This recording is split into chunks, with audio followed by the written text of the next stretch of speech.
Hey guys, Kyle here. So, just before the show starts, I wanted to mention our Patreon. You can pay us $1 a month as a thank you, as a tip. You can pay $2 a month to get access to one of our bonus content shows, episodes 2 days early, and a secret Discord chat where all of our Patreon donors get to go and hang out and talk with us directly. Then there's a $5 tier that you can donate to get access to a whole bunch more content. We have multiple bonus episodes on there. So please check it out. Patreon.com/itgetsweird. We don't advertise, we don't make money. So check it out and throw some money if you think that would be cool. Thanks.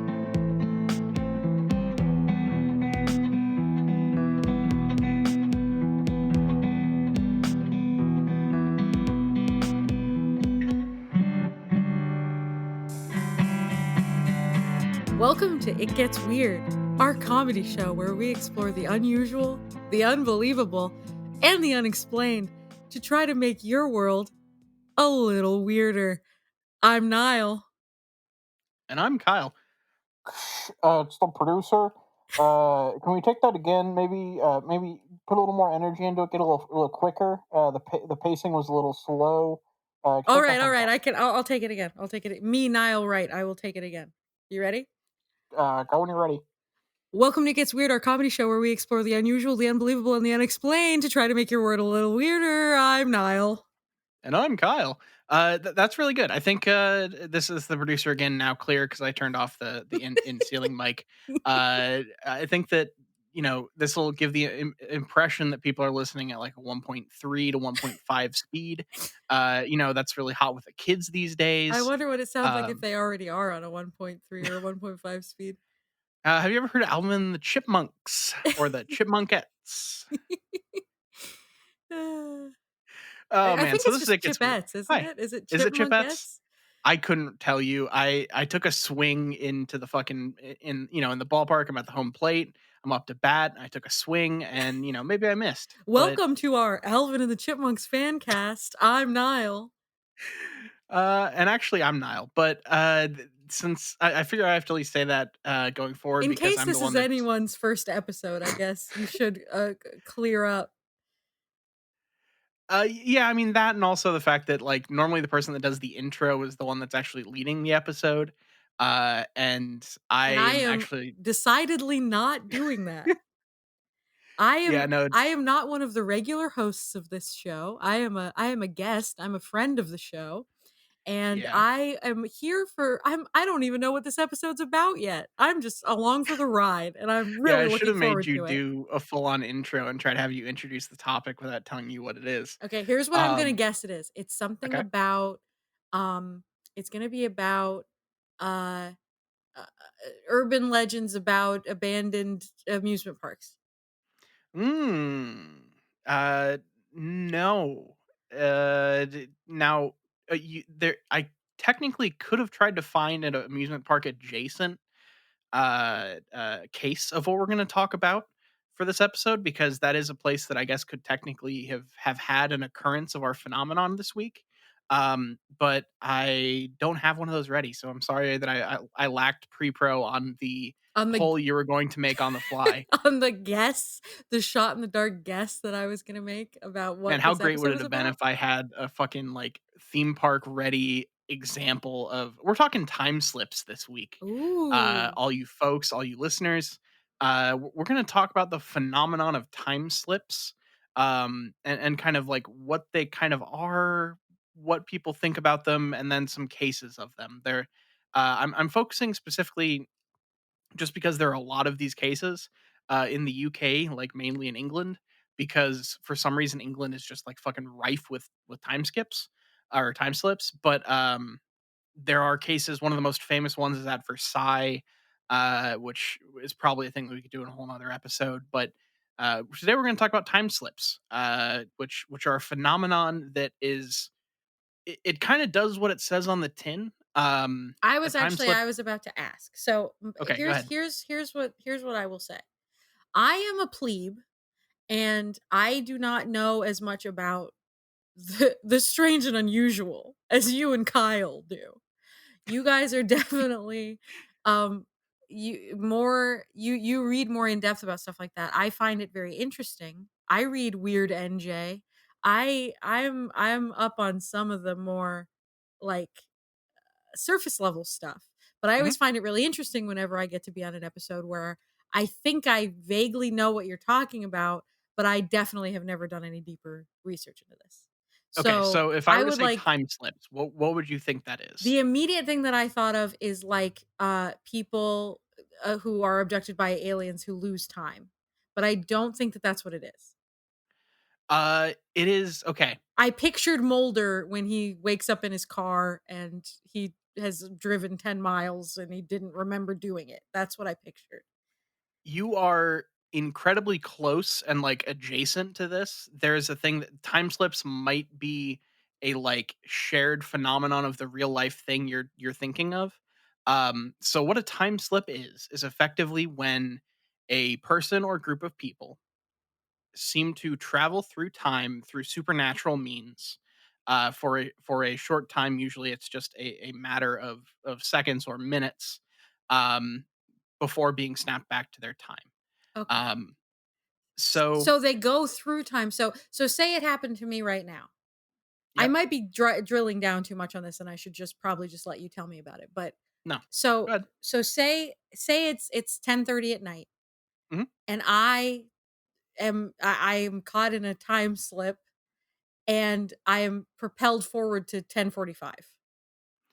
Uh, Usually, time slips that I've come across have been going backwards in time, Okay. but it's technically possible that you could go forward in time. I haven't come across any of those yet, but I'll I mainly still have been looking at specific things. I'll say Um, backwards then for the example that I was mhm, going to say. Cuz so say it's 10:30 and it goes back to 10:15. mhm. Are you saying then I just live through that 15 minutes again or that I am then transported forward again to get back to where I was? Have you ever seen or heard of the movie A Kid in King Arthur's Court? I have heard of it, not Well, seen it's it. like if you took that movie and just condensed it down to like 5 minutes. Okay, I Uh, don't know this reference enough to know what you mean by that. Oh man. So basically what a time slip encompasses is when a person, they're going about their day and then all of a sudden they look around and they see things that are not what they are used to, and it is they're seemingly back in time in some area. It's the same place, different time. Basically, you have, while walking around, Okay. jumped backwards in time, are witnessing the events of that time period at the same, if you like I think that the the reference you should have gone with me was the treehouse kids. What's that? What are those books oh, called? literal okay. Funny that you mentioned that.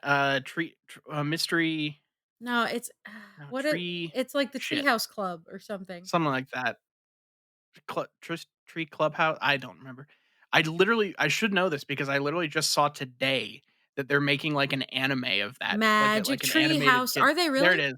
Yeah, they're making a Magic Treehouse animated series. Okay, I I loved think for those some books streaming when I was a service. kid. I was actually a Um, little too young to read them, but I used to have them read to me, and I loved to stare at the covers. Yeah, that is effectively, if I remember correctly, that is basically what we're talking about here. Okay. But these are usually unintentional for the most part. Um, so that's what we're talking about. We're talking about someone who is, walking, going about their day. All of a sudden, it looks like they're in medieval times, and then once they kind of lose focus or whatever, they're snapped back to reality. Okay. That's That's the interesting. basic idea. That's interesting. S- So let's get into kind of the somewhat explanation for why this might be possible. Like what is the kind of science for this. um the entire idea of time slips is based on the premise that time is fluid rather than fixed. We are not in a fixed timeline. Time is just a dimension that happens, and when you're outside of it, it is like um a single point or a fluid thing, as opposed to an actual literal line. Time is a flat circle. Exactly. More or less that you're on the point there. Um, so whenever you are so if you are existing in time, you're existing in your location, time can then, through various factors, just be entirely shifted, and you can end up in the same location but in an entirely different time. Um, these usually get explained away or actually get talked about in relation to paranormal or extraterrestrial occurrence. Like this is why I was when you talked about like missing time for aliens and stuff. You're not that far off. Some people think that the time skips that happen when there are alien abductions might also be kind of a similar related phenomenon to these time slips. Okay. And that's for people that maybe think that aliens are either an interdimensional or hyperdimensional being, or don't believe in aliens but believe in these kind of physics-based phenomenon that could explain this same stuff away. Um, the other thing that we're going to talk about a little bit more in a minute is that time slips may be a quasi scientific explanation for ghosts. Ah, all right. I'm Yeah. intrigued. So the way this normally goes is as you are kind of going about your day, you have some last point where you remember hearing a clock striking or a news report on the radio that says the time, something that gives you a like, oh, this is the last time I remember. And then you I timed the how next long it took me to jerk off, and I thought, "Sweet, I beat my last record." And then all of yeah, a sudden, I wake up and I'm standing next to a dinosaur.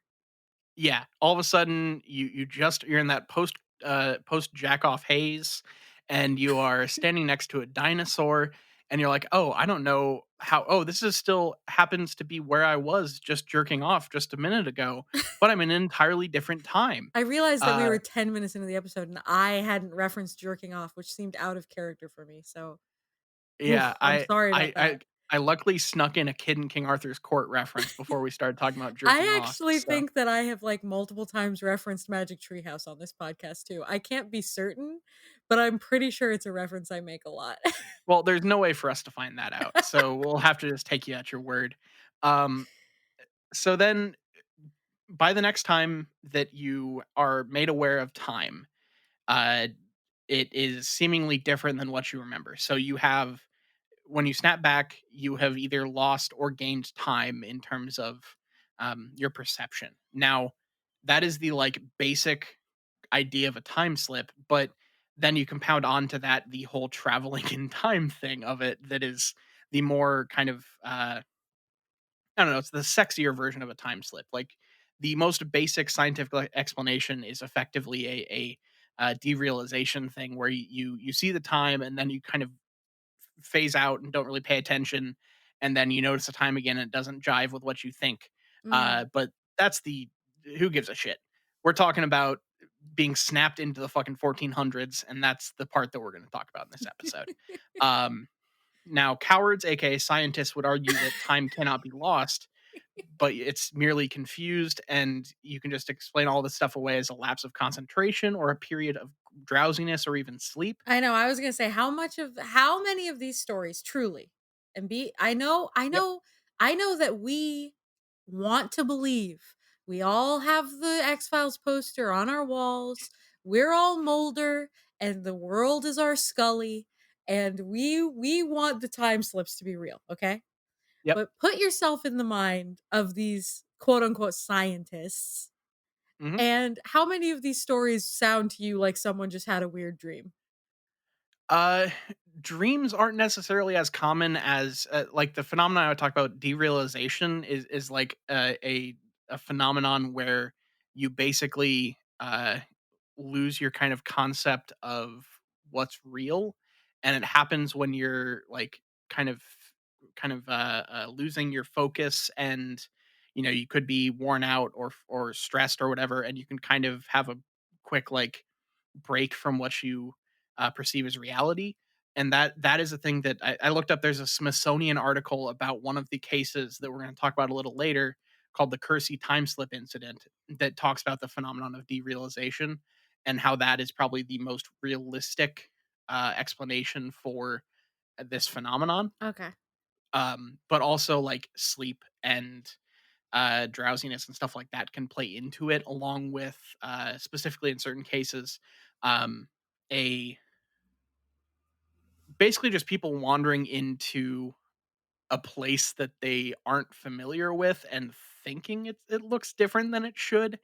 Like one of them that like the Kersey time slip incident, basically these people go back and find like an ancient village and they think they're in this like abandoned village.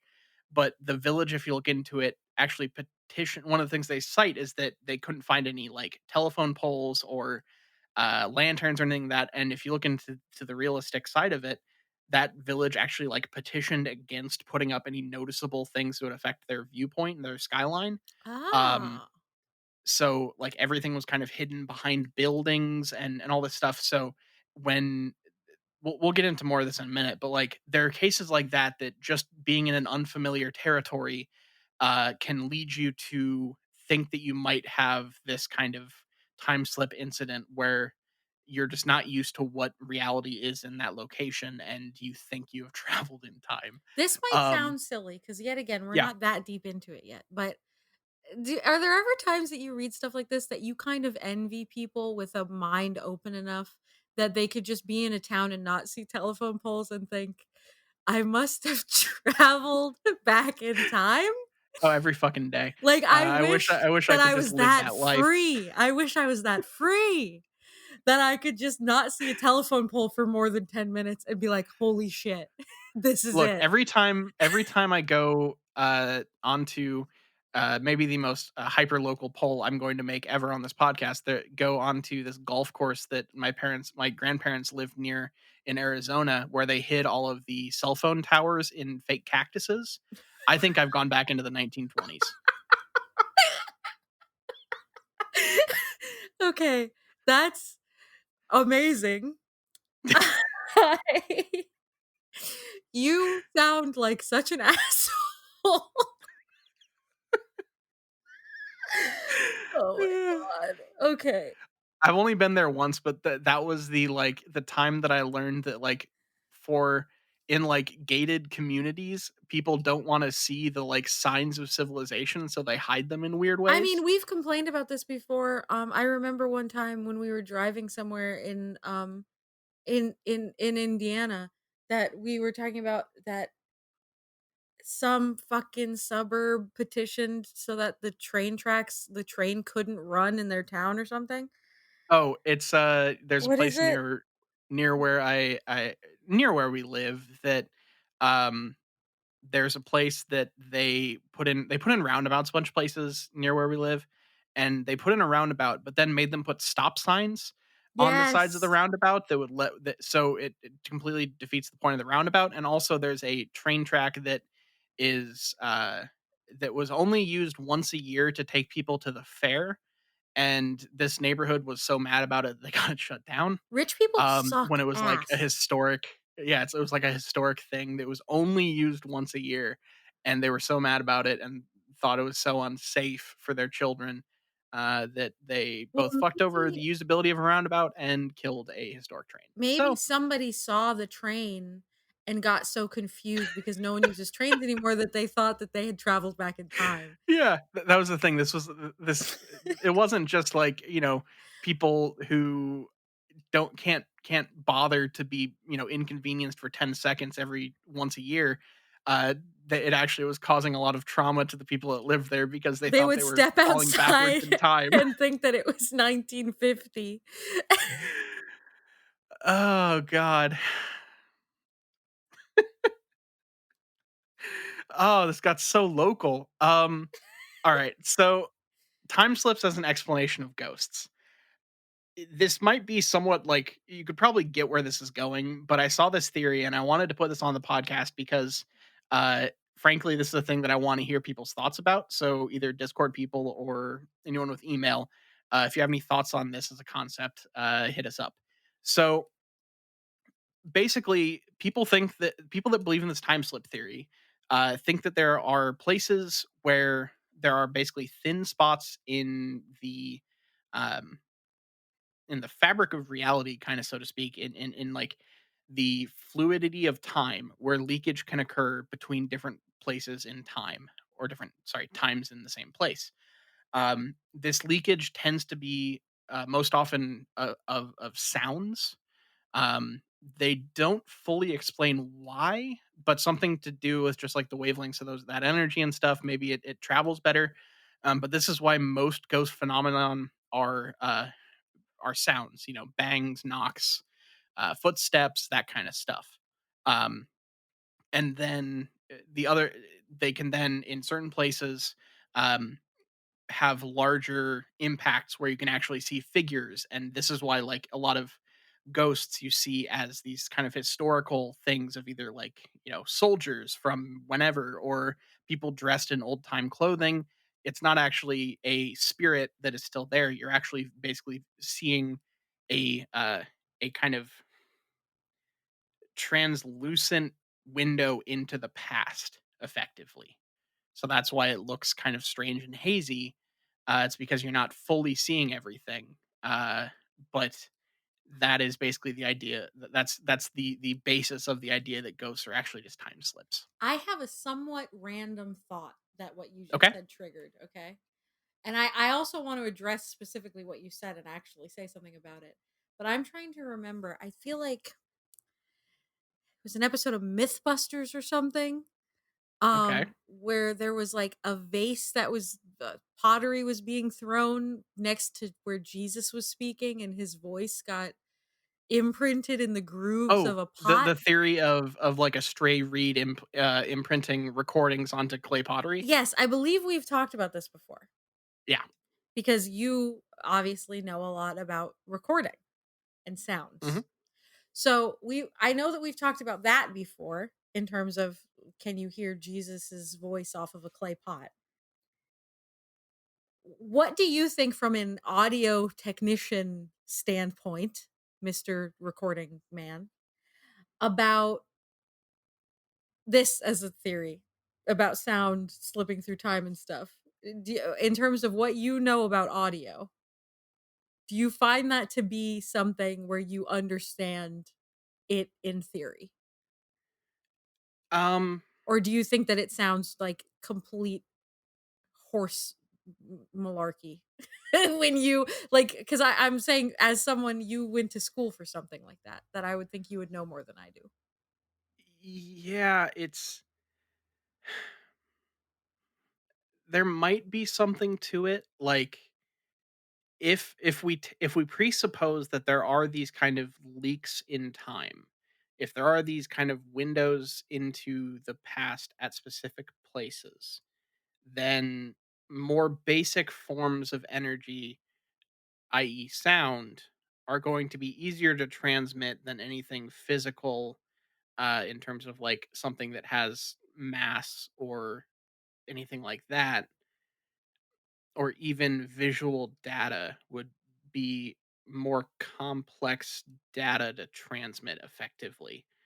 Um, so it doesn't not make some sense. I don't know if I'm fully sold on it, just because Oh yeah, no, I'm not asking if you believe in it. I just yeah. mean, does it sound plausible to you compared, also compared to other things that you have talked about on the podcast that you absolutely do not believe are plausible in terms of like, like we're saying, someone with a mindset free enough that they believe this. Is it something that you understand more, or from an audio perspective, do you just think it sounds like baloney? It seems more likely than some of the other things we talked about on this show. Like this is a thing that in reading it, it's like, you know, if I did a bunch of research into the physics of it, you have to basically just accept that these holes in the fluidity of time exist for it to work. Yeah, you have to accept Um, that that that that time is a garden hose that someone drilled holes in. And yeah, it's a coiled up garden hose that all exists in one point in space, and yeah, it's so you know it. But also like the fluidity of time is actually a thing that scientific people research. oh, So absolutely. it's not necessarily so outside of the realm of possibility. So yeah, I mean, it in terms of things that would grace this podcast, it is not incredibly outlandish Do you find it with some more asterisks. do you find it more Yeah. plausible than the idea that some place is haunted? See, that's where I get into some like there the more I do research on stuff for this show, the more the concept of like energy and energy being um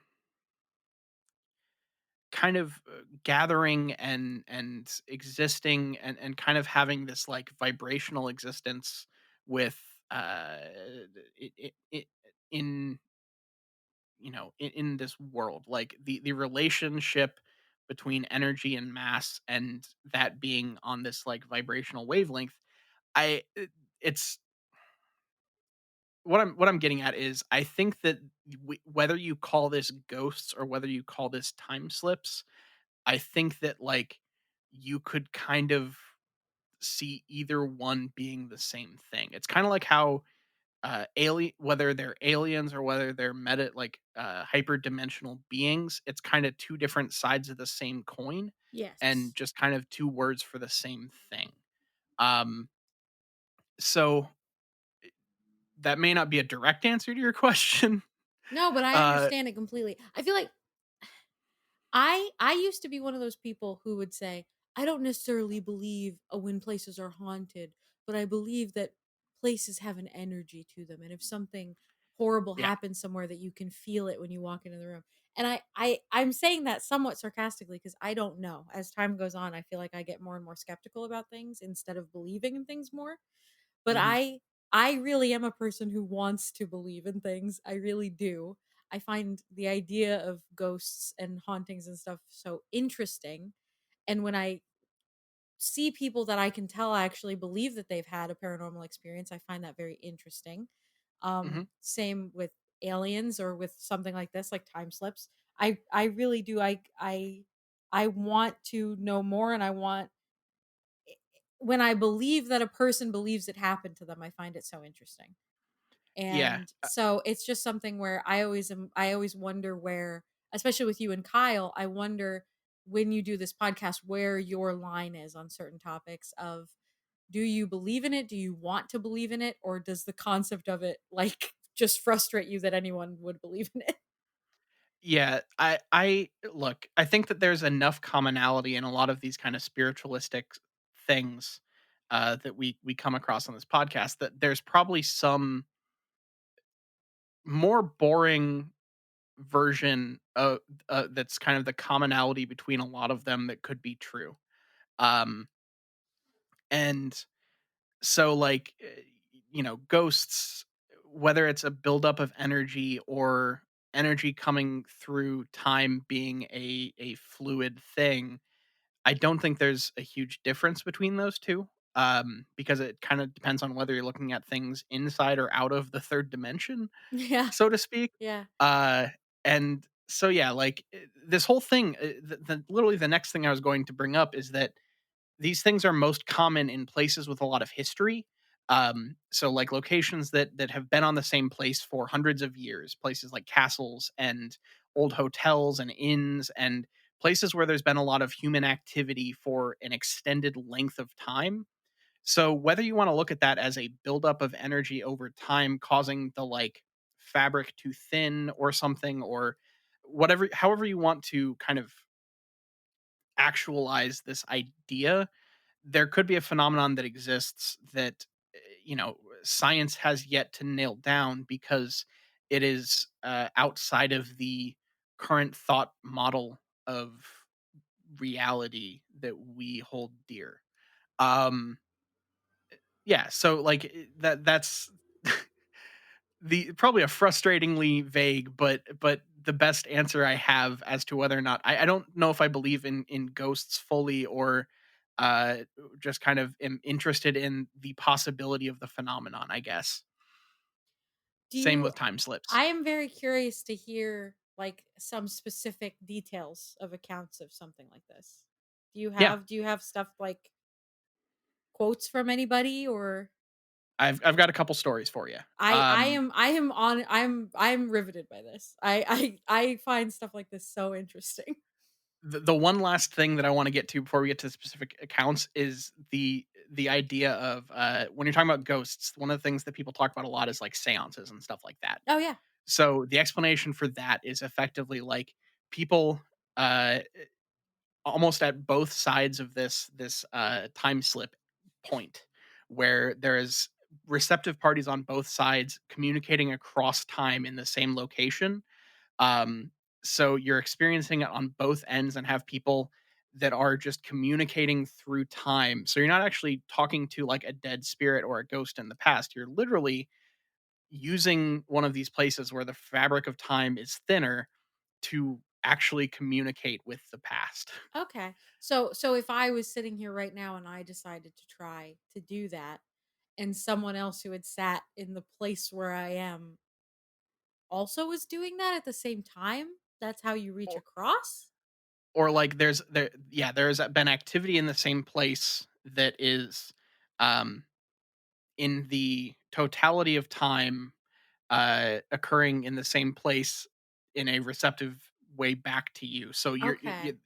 a lot of these things where you're getting to like these metaphysical ideas and stuff of like ghosts and aliens and whatever you want to talk about when it gets to the like outside of the commonly accepted scientific medium.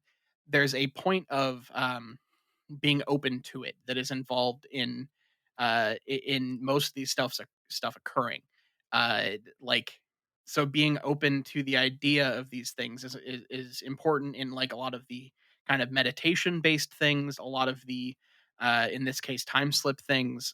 So like there this is just like another facet of you have to have your mind open and receptive to it either intentionally or unintentionally, which is why like a less fully conscious state can lead to it as well, Okay. you know? Yes, I'm picking up what you're putting down. Okay. I am on board with this as a thing. I genuinely find it really interesting, and I had never heard it put quite this way. Like you're saying, a lot of this overlaps with other things. Yep. So I have like in terms of the surface level kind of stuff that I read about or watch fucking IDTV um specials on, there definitely it touches on some of this kind of shit, but it's not ever a thing that I've heard specifically put this way, and I find it very interesting. I also for Alright. some reason everything you're describing, I keep picturing just like a an old-timey guy in like big poofy sleeves with a hat with a big feather on it. Like, I don't know why, but that's where my mind is going whenever you're saying, like, people in the Oh, yeah. past, that's what I'm picturing. Well, literally the first story that I have for you involves someone seeing some beefeaters, which do you know what a beefeater is? No. It's like the old-timey London palace guards, Oh, yes, okay, yes. the namesake for beefeater gin and for just like, you know, the people that stand outside of, old school castles and stuff with the big hats and you know, coats and shit and everything. So, okay, a person that you'll see, a name you'll see crop up in time slip cases is a woman named Joan Foreman. She is a ghost hunter and author who wrote a book called Masks of Time back in the late 70s that started to kind of try to detail some of these things. Um, That's sick as hell. yeah. So you'll find like I said earlier with like places that are old having more occurrences of these things. A lot of the stuff that I'm finding is in Europe. There are ones in America, but I focused more on like the UK in this specific episode just because there's a concentration of them, and I wanted to like have some titleable thing for this episode that we could then later on come back and do time slips somewhere else. But so we're focusing on the UK this time, but like I said, one of the most famous ones takes place at Versailles, and there are ones all over the world. Um, but Joan Foreman collected a lot of reports of time slips from around the UK. One of which there was someone who was on duty at the Byward Tower near the main entrance of the Tower of London. So we're in the fucking middle of London for this. Um, I think I that's in the middle of London. I need Good. you to do a terrible British accent. Please. For me, for the people. The Oh, fact god that you damn it. haven't said that we're in jolly old England yet is disgusting to me. Go blimey, I was out there on watch at the Bywood Tower, near the tower in the Tower of London, jolly old England, Thank you. Thank you. when one night I looked up to see 5 or 6 beefeaters over there. Wow, I really slipped out of I slip out of I don't accents. e exactly. This is why I don't do accents on this podcast, because I cannot sustain them for more than 1 You sentence. say that, but that's exactly why you should do them. They fall apart so quickly, and it's a fucking train wreck every time. Um, so yeah, this man was on duty, and he was kind of doing his rounds late at night, and he looked up to see 5 or 6 beefeaters sitting around a log fire, smoking pipes. And not only that, but the entire room that he was in had changed in appearance, going back to its original state once he left the room, and when he came back in, um, everything was back to normal. People were gone, no fire, nothing. So, over the course of just him entering and leaving the room, it entirely changed. That is Uh, terrifying. yes, it is. This is a phenomenon that would scare the living shit out of me. But this is one of the cases that caused Foreman to take a real interest in this phenomenon, and led to the publishing of Masks of Time. She actually tried to replicate a time slip by herself. She tried to figure out um, what she called the trigger factor, like what would cause you to actually experience one of these things, along with trying to have one of her own. So she went to a place named Derbyshire in at a building called the Haddon Hall, which is a large historic estate in Derbyshire, UK. Um, and she entered the courtyard of this hall and was kind of looking around at all of the gorgeous architecture, the stonework, all that kind of nonsense. When all of a sudden she saw a group of 4 children playing at the top of the stairs, and there was a girl about 9 years old who caught her attention. This girl had shoulder length blonde hair, was wearing a white Dutch hat, and a long gray silk dress with a white collar. Joan continued to watch these children playing in the yard, and she said that she was fully aware that she was not seeing with the physical eye, yet conscious of watching real action, which I think she means that she wasn't like she was witnessing something that was maybe extrasensory in this case. It was something that felt kind of unreal. And that kind of leads into some of the stuff where people tried to explain this away with derealization and with like being kind of off of reality in how you're perceiving time. I hate to be this buzzkill in particular, but I Mhm. mean, are these people high? Truly. Because we're I don't talking it's the mid 70s. You're telling me that there's like there has to be a non-zero chance that she like dropped acid. I mean, I can't say for sure. I I don't would never have the accuse drug someone test that I receipts. don't know of doing drugs. Like I'm not saying for sure, and not even just her, but I'm just saying in general. Do you think any of these people just tripped balls and then didn't want to admit it later? Maybe? It's definitely possible. Like there, that's one of the things that you get with a lot of like cryptids and paranormal encounters, where it's like, oh, the guy was drunk. Oh, the guy was, smoking weed or whatever, and so people try to explain it away that way. And sometimes, credibility is up to the reader here. But there, I don't have any reason to. This woman has written like 10 books, um, which doesn't necessarily mean that she's not, Hey, so did dropping Stephen acid. King, okay? True. True. I think some of his books were literally written by cocaine, more so Yes. than him. But so yeah, I don't know. It's possible. Maybe that's part of the cocktail that leads you to slip back into time. Um, but I don't even wanna say that there's anything wrong with that, I'm not no, criticizing, and I'm not even saying even if you were doing drugs that that means that a paranormal thing couldn't have happened to you or that you couldn't have seen a cryptid.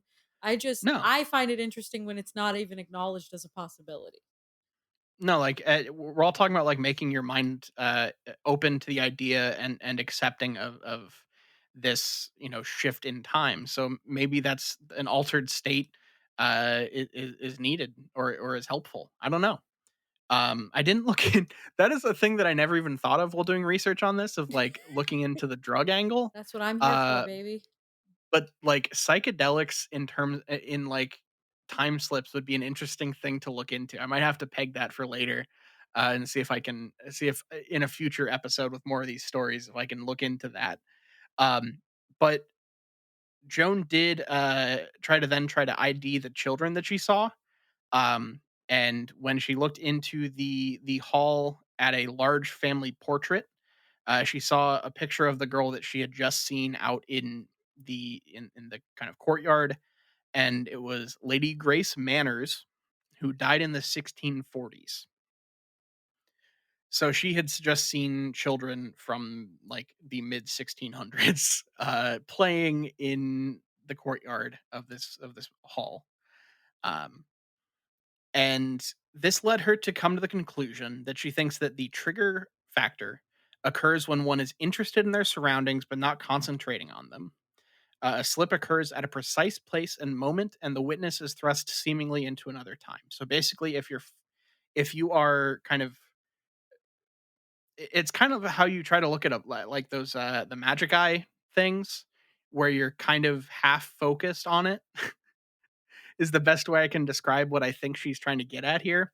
Is you have to be like kind of aware of the world but not concentrating on it.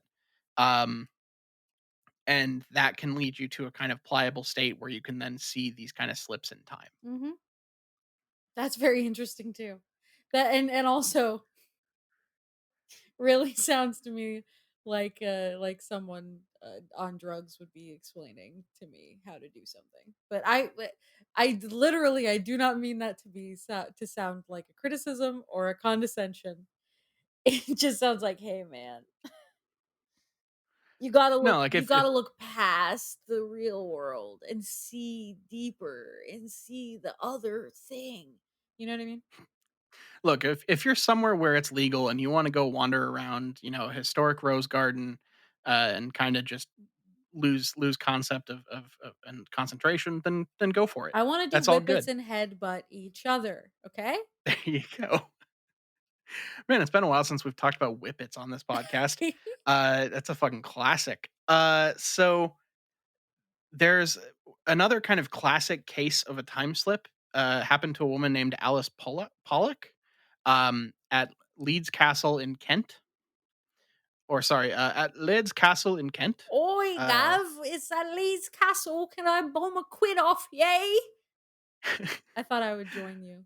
I don't wanna leave Thank you you. hanging. Yours is both better and worse than mine. Somehow simultaneously better and worse. Yeah. So she was experimenting in Henry VIII's rooms by trying to touch various objects in an attempt to experience events from another time. Um, she was for a while not having any luck when all of a sudden the room suddenly changed. All of the modern, uh, you know, uh, furniture and hangings and all of the stuff that was from recent years was gone, and the room became cold and bare. The carpet had disappeared, and there were now logs burning on the fire. And she saw a tall woman in a white dress walking up and down the room, looking like she was deep in concentration. And then, not long after that, she lost it, and the room snapped back to its original state. Any of the times that it's that there is literally just like all of a sudden there's a person next to you, that would scare me so fucking bad. The idea Yeah. of the room changing is bad enough. That would be terrifying. If I was sitting in a modern room and then all of a sudden I wasn't anymore and I had no idea how I got there or how to get away. That is scary enough. But if there was someone standing or sitting next to me that wasn't there before, literally just describing it, I'm getting freaked out. I That is so deeply terrifying. All right. I have two more stories for you, that we're going to try to get through pretty quickly. But oh, sorry. One last postscript on that last one. She started looking into the castle's history. Alice Pollock did. and she found that the rooms had been the prison of Queen Joan of Navarre, Yeah. Henry V's stepmother, who had been accused of witchcraft by her husband. So she basically looked into a place where And she Henry didn't V's know that when stepmother she had been. saw her. Correct. Okay. Interesting. Yep. So the one that I mentioned earlier, the Kersey time slip incident. This is actually the thing that led me down the path of time slips. So I wanted to bring it into this podcast, and it's one that I've kind of talked about earlier. Um, where this is the one where power lines were put behind the buildings and stuff. Okay, yeah. So this happened in Suffolk, and there were Suffolk. three exactly. There were three Navy cadets who were out kind of on a on what's known as an orienteering exercise, And which they seems walk to just into a be bar. no, they actually it was this was in October of 1957. They, for some reason, these Navy cadets were like 15 years old. Um, Maybe that's how young they go there. But anyway, they were heading back to base camp to report to their superiors from their exercise. And as they were coming back, all of a sudden they heard church bells. And they were climbing this hill when they saw smoke rising from chimneys and the spire of a nearby church. And as they started to walk towards this village, they began to feel uneasy and they couldn't hear any sounds other than just a gentle trickle of a stream off in the distance. All of the birds and church bells and stuff that they had been hearing had fallen silent. And the trees had actually changed from being in the autumn colors to being full on springtime green. The breeze that they had been feeling was gone, and the smoking chimneys and church spire had vanished, being replaced by timber framed buildings. All of the street lights, TV antennas, cars, telephone wires, all the stuff you would expect to see was gone, along with any sign of people. They didn't see anybody or signs of people anywhere. The only living creatures that the boys could see were these ducks that were splashing in the stream, but even they were silent. Hmm. As the boys began to look around, they saw a butcher shop with a window that was uh, green with aged and covered in cobwebs, and along with a skinned oxen, meaning that they thought the butcher had maybe left in a hurry. Okay. All of the houses in the village were bare of furniture and just empty. So they explored for a hot minute. Yes, Okay. they looked around for a little bit. This is one of the longer cases of like people actually being able to explore.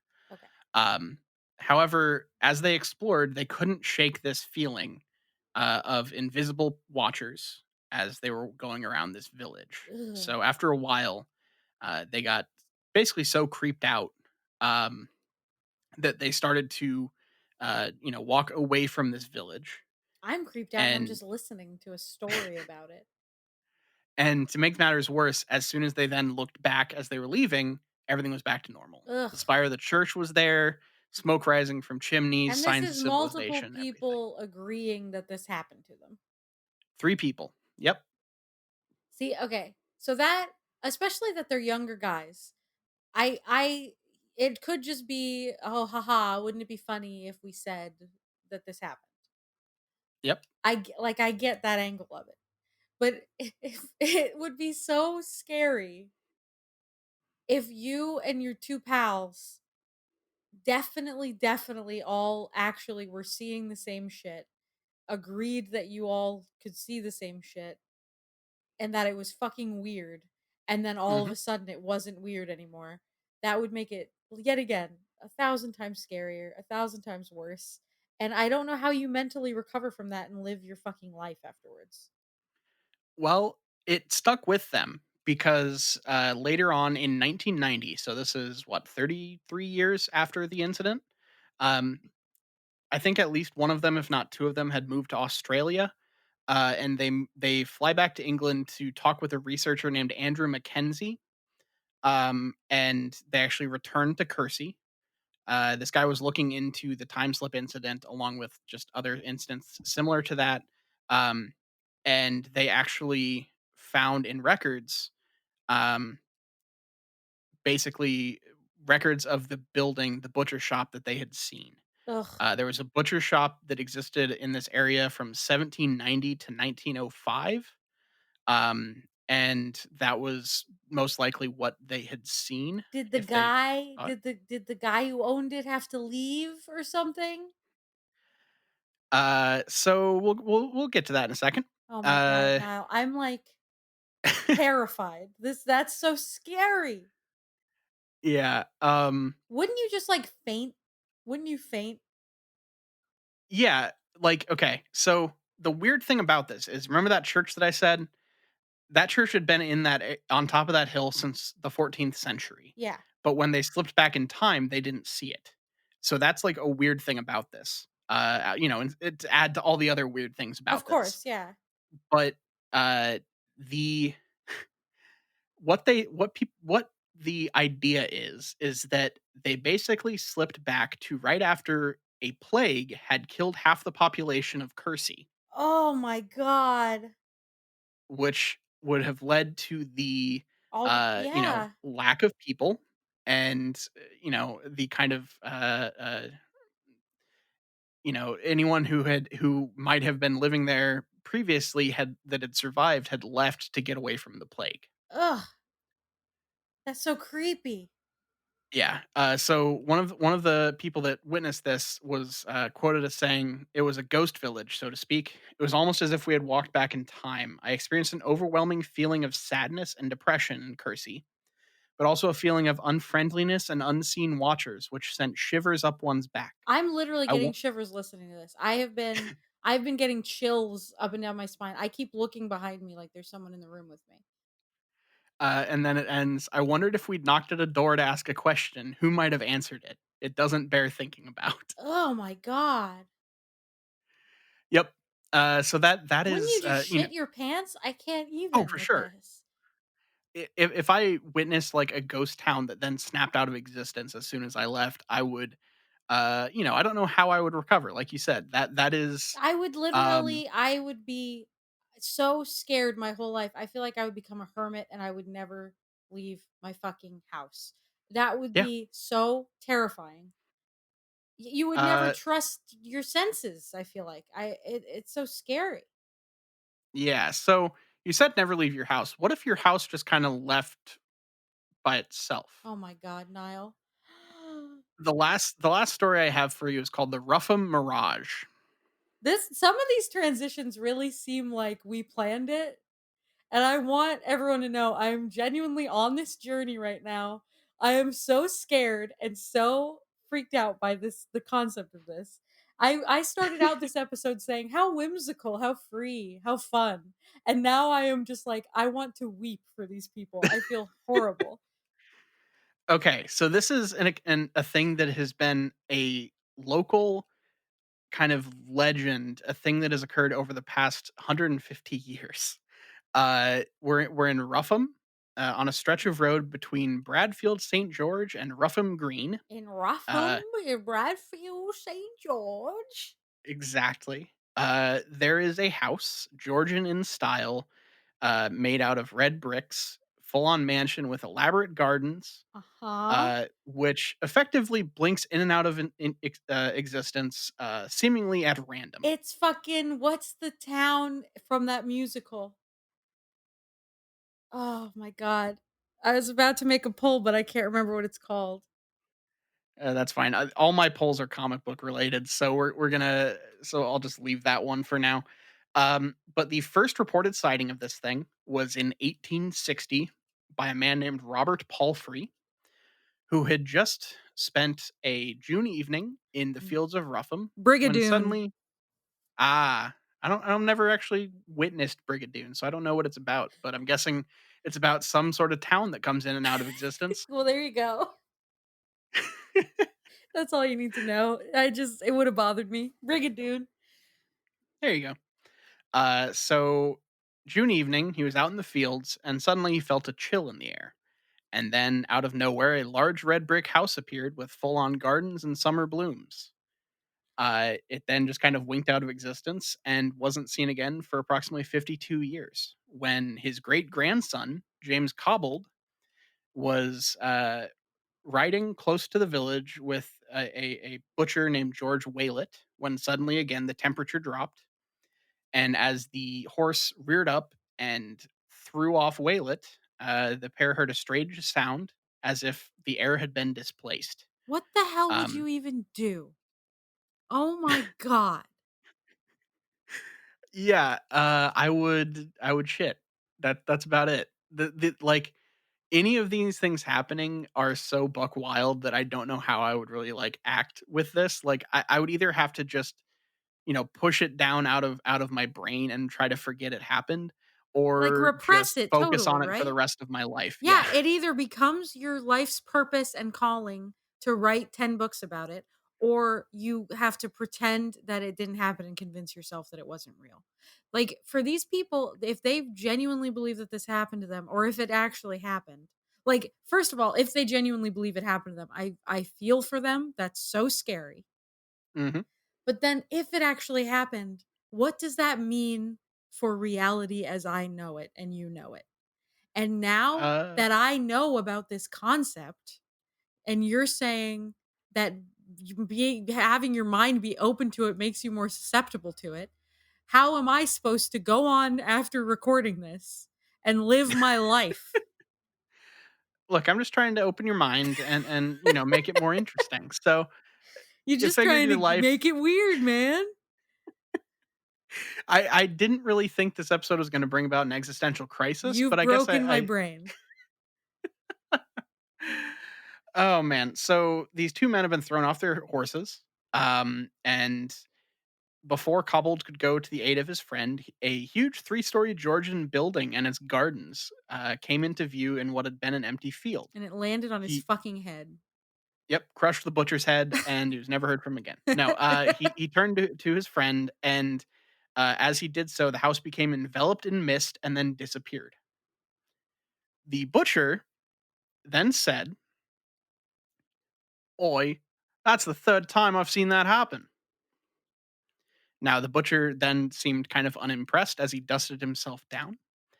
But Cobbled was taken much more aback by this If because he that hadn't seen happened this and before. someone fucking said that to me, I would turn my back on them and never speak to them again, just for the fact that they could handle it that casually. I could never look them in the eye ever again.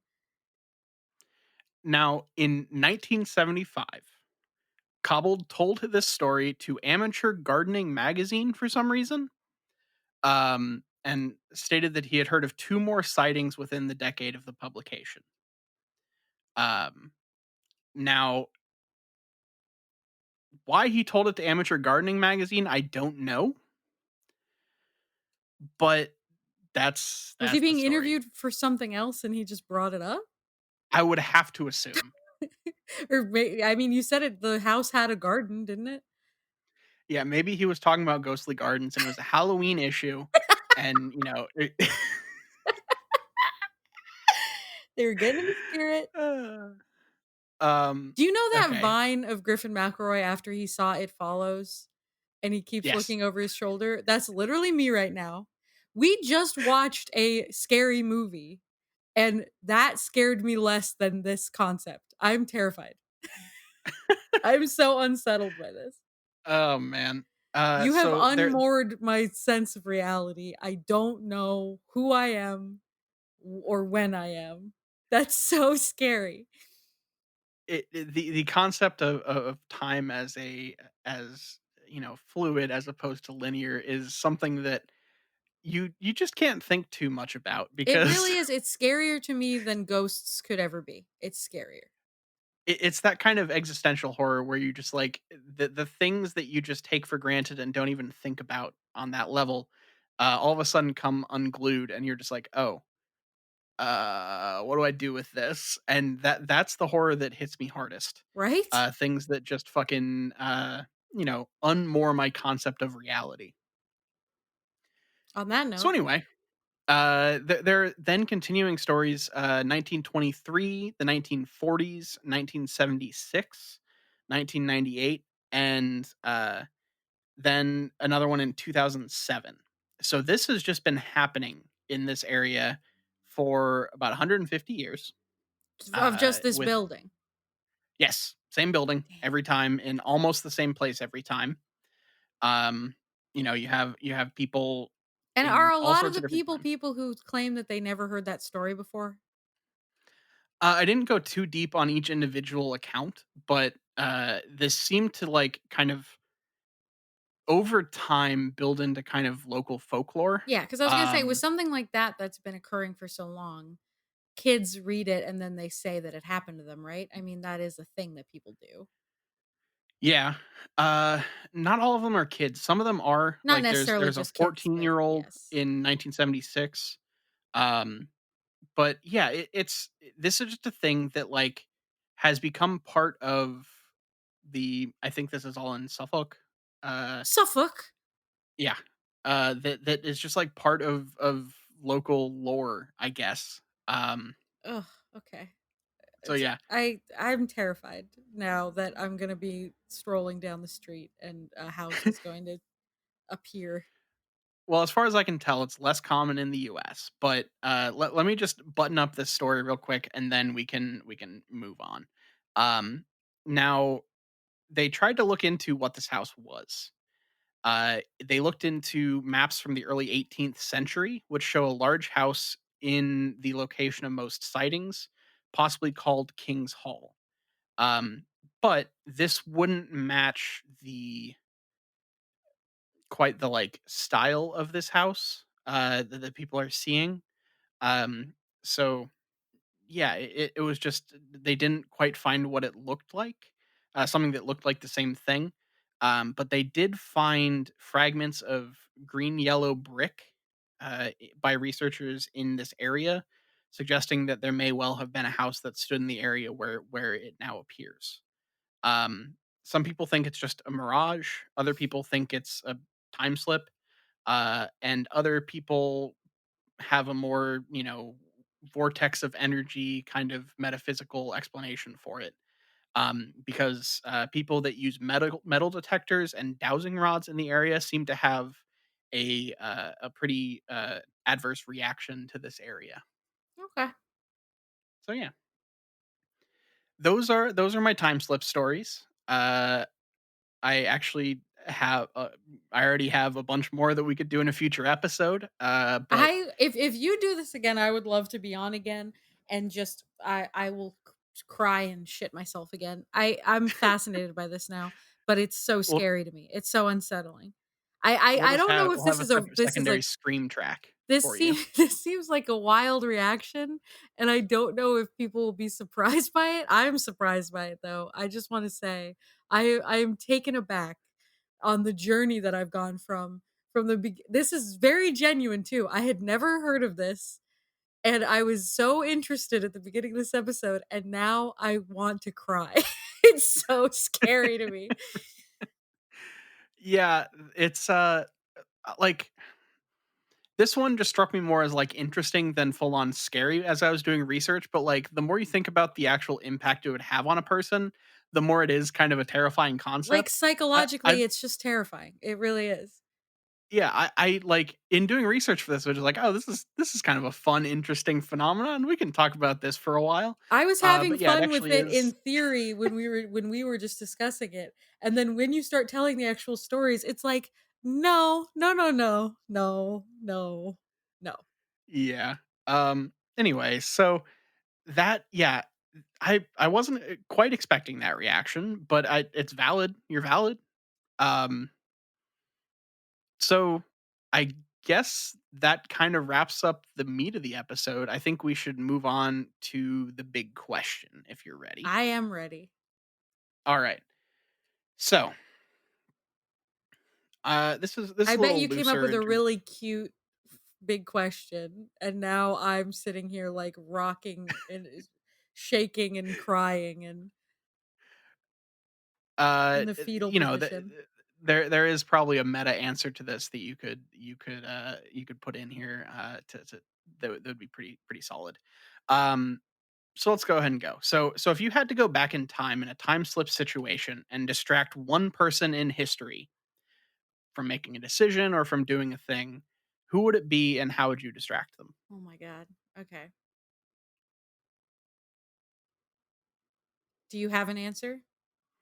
Yeah, so what I was gonna say is you could just go back and distract yourself from agreeing to do this episode and having your concept of reality shake into its core. Um, That's a good idea. That's a very good yeah. idea. Have Garrett fucking do it next time.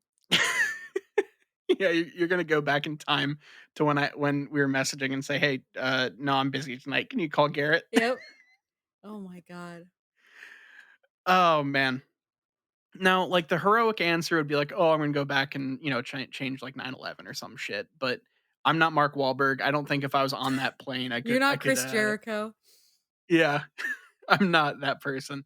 So I figured I'm gonna go a little more close to home and go back and, uh, try to stop Chuck Austin from writing X-Men, um,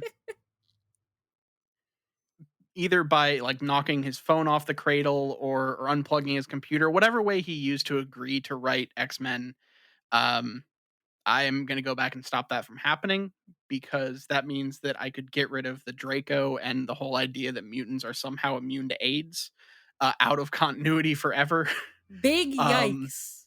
and yeah, it just look, Oof. Chuck Austin has since gone on to work in a lot of animation and stuff and has done some great work. So nothing against the man, Just but shouldn't have written boy X-Men. howdy, the worst run of X Men I've ever seen. Um, so if I could just like knock that out of the world, that would be great for me It's funny on kind of a because small scale personally. while we were talking about this earlier, when it was still just a fun, whimsical concept to me, Uh-huh. I was thinking to myself how many like film sets or places that pop culture moments happened that I could go and that I should try to see if I can time slip. And like I'll go to the hotel where they filmed the first Borat, and I'll go to that room and I'll sit in that chair and I'll go king in the castle, king in the castle, and I will try to summon Sasha Baron Cohen. But can you only do it with dead people? No, time dude, time is all time. Time exists. You Okay. can go back to whenever, do whatever. Well then yeah, and I'll be in that room when they're filming the scene where they're 69ing on the bed while they're fighting. And all the biggest hits from Borat, really. Yeah, you had a bit of your own personal time slip this week where you slipped back into like 2000 what, 5, 2007 and watched Borat for the first time. I had never seen Borat, and in within 48 hours, I watched the first Borat and the new sequel to Borat, yes. And now I am obsessed with it, and I keep wanting to quote it. But I missed the boat, you guys, and people are gonna think I'm quoting it ironically, but I'm not. I just loved Borat, okay? Oh man. Yeah, you just this is really the time for Borat. Very nice. Oh man. Yeah. But no, So there's probably a more legitimate answer in terms of, like, I don't know, uh so like I would like to see watch Orson Welles direct Citizen Kane or something. But in terms of like actually influencing time, I will go to when Wes Anderson started to cast Grand Budapest Hotel, and I will slap him across the face and I'll tell him either write better parts or cast lesser known actors, you piece of shit. look, I'll allow that, but I don't know if I can really, cotton to besmirching Grand Budapest Hotel on this podcast. But I'm waiting to see how many years it takes us of discussing Grand Budapest Hotel and you saying that I should rewatch it before I criticize it, and then me continuing to criticize it regardless. I'm just wondering how many years we can go being in a relationship before that comes to a head. I think it's coming to a head soon. We're either we watch Grand Budapest Hotel or things start to get dicey. So we'll have to work that into the schedule here soon. But Just for the sake of having a fill-in host when needed for this podcast. how am I Uh, supposed to find the time to watch Grand Budapest Hotel when I have to watch the Ali G show and Bruno and oh man. Well, I already spoiled the best part of Bruno for you, so It's true. we'll It's we'll true. have to. But we'll work it out. We'll figure out a schedule to slot in Grand You know, Budapest Hotel he with all of your only Sacha Baron content. he only says my wife like one time in that movie. I don't know Yeah. why that became the thing that people say. I don't know. It's one of those things that, like, sometimes the most common line isn't the one that really just, takes the cultural Like, zeitgeist. the amount that people Um, punctuate their thoughts with "my wife" made me think that, like, Borat said that a lot as, like, a catchphrase, and he definitely doesn't. He says "wah, wah, wee, wah" way more times than he says "my wife," but you never hear people saying "wah, wah, wee, wah." No. It's always "my nope. wife." It's It's always always my very wife. nice. Sometimes it'll be high five, but or not, but I mean, grow up, America. It's "wah, wah, wee, wah." That's the underrated line that everyone should be quoting. Move on from my wife, onto, whatever else. So if you're gonna not name your Wi-Fi network my wife, my Wi-Fi anymore, what Borat reference would you pull, for naming your Wi-Fi? For a Wi-Fi network? Yeah. Um, I mean, Wawa Weewa is just a funny name for a Wi-Fi network. Yeah. I might just start Okay. calling Wi-Fi Wawa Weewa. That's Um, fair. but I mean, what's the name of his producer? What's the name of the shorter guy? Oh, man, it's You been should just name it after it's him. been years. This is the I Borat don't fan know. cast. I want to talk about Borat now. I just watched it and I want to talk about it now. Oh, it's like when I got you to read Watchmen, and that was all you wanted to talk And I about was when so in frustrated, 2020. and because it was right after everyone was talking about the show, so I couldn't even Google Watchmen without the show coming up, even though I did watch the show too, but I was like, "No, Yeah. I wanna talk about this graphic novel that only obnoxious asshole white guys wanna talk about anymore." Anyway. Anyway, that's enough tangents for this episode. Let's move on to some business. Oh, I didn't really consider this when we were talking about finishing this out. Oh, you know what? Put a cut here and send me the stuff, and I'll actually say the stuff that Kyle says, but just text it to me, and I can do the alternating thing that you guys do. Is that okay? Yeah, I'm just trying to remember what all of that is because it's never been written down. It's just been a thing that we've developed over doing 220 of these. Um, so I always start. So I'm just going to text you the parts that you say, and it'll just be one at a time. Yeah. I think I know most of them, but I don't wanna get it wrong, so I would rather have it written down, but I think I could probably do it pretty accurately. I'm sorry that we went over an hour, by the way, but I got genuinely so interested that I kept asking questions. I feel like you could cut a lot of me asking you about Jesus on the clay pot, though. I don't think that that's necessary necessarily. I don't know. We'll see. Sorry, I just realized that I can't remember if our Facebook is facebook.com/it gets weird or if we're /it gets weird podcast. It gets weird podcast. Okay. All right, so we'll go ahead and take care of some business. If you want to go ahead and find us on Twitter, you can find us there at IGW Podcast, You can find us on Facebook at facebook.com/itgetsweirdpodcast. and we're on all your favorite podcatchers from Stitcher to Google Play to Apple Podcasts to Spotify. Anywhere you want to look up podcasts, just look up It Gets Weird, and we're probably there. You can email us at itgetsweirdpodcast@gmail.com. And we also have our Patreon at patreon.com/it gets weird. Where you can throw us either a buck just to say thanks. We have a $2 tier where you get a couple bonus shows, and a $5 tier where you get even more bonus content. Um, so if you want to go ahead and thank us and get some extra stuff from us, you can go and donate at patreon.com/it gets weird. So thank you all for listening. This has been It Gets Weird, and I've been Niall. And I have not been mine. Thanks for listening. Peace.